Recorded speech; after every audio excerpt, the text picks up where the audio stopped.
بندي مرغۍ چې چغېږي په قفس کې دا مرغۍ وایي واورئ زما ناره د ازادۍ د بهر مرغان ازاد او جوړه ګرځي ما ته نسته حق حقوق د ازادۍ طلایي قفس په شکل کې ښه ښکاري طلایي قفس په شکل کې ښه ښکاري هم شته ده په پیالو کې دانګۍ د چیني لوښو پیالې ماته پرتې دي د چیني لوښو پیالې ماته پرتې دي هم شته ده ښکلې ښکلې آبخورۍ سیلانیان مې د فریاد ننداره کاندي سیلانیان مې د فریاد ننداره کاندي هم یې بولي په نامه د کنرۍ و باغچو او ګلانو ته مې بوزي کړم نارې او غلبلې د پردیسۍ د خوراک متاکه هر څومره وي ډېره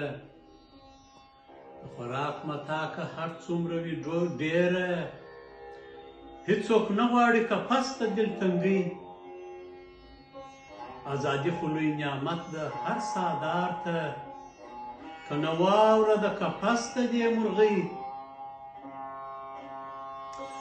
استعمار چې هېوادونه ځان ته ښکېل کړه د ښکېلاک به هم چغار وي پر نړۍ استعمار چې هېوادونه ځان ته ښکېل کړه د ښکېلاک به هم چغار وي پر نړۍ دنیاوال که نه پوهېږي نو دې واوري زده کړه کېږي د قفس ته دې مرغۍ افغانان په ازادي باندې پوهېږي افغانان په ازادي باندې پوهېږي ځکه ولاړې ککرۍ پر ازادۍ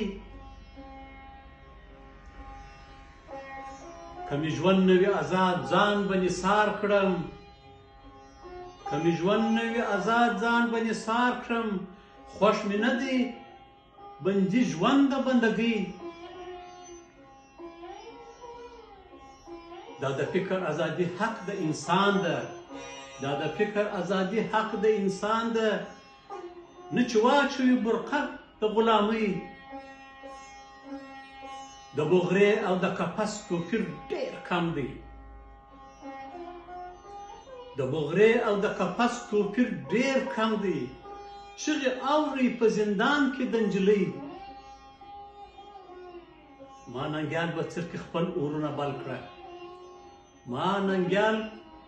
ننګیال به څرکې خپل اورونه بل کړه د خوښیو توپیر نسته د یو ځوان او د نجلۍ ګرانو دوستانو ازادي یو حق دی د فکر ازادي باید هر انسان ولري د تاریخ په اوږدو کې انسانانو د فکر ازادۍ لپاره مبارزه کړې ده او هغه هېوادونه چې د فکر ازادي پکښې محکومه ده هغوی وروسته پاتې دي او هغه هېوادونه کې چې د فکر ازادي وجود لري او د انسانانو په تلاشونو باندې منځته راغلي هغه هېوادونه پرمخ تللي دي نو افغانستان ته یو آزاد افغانستان غواړم افغانانو ته آزاد افغانستان غواړم او د فکر ازادي په افغانستان کې بریالي او کامیابه غواړم مننه د توجه څخه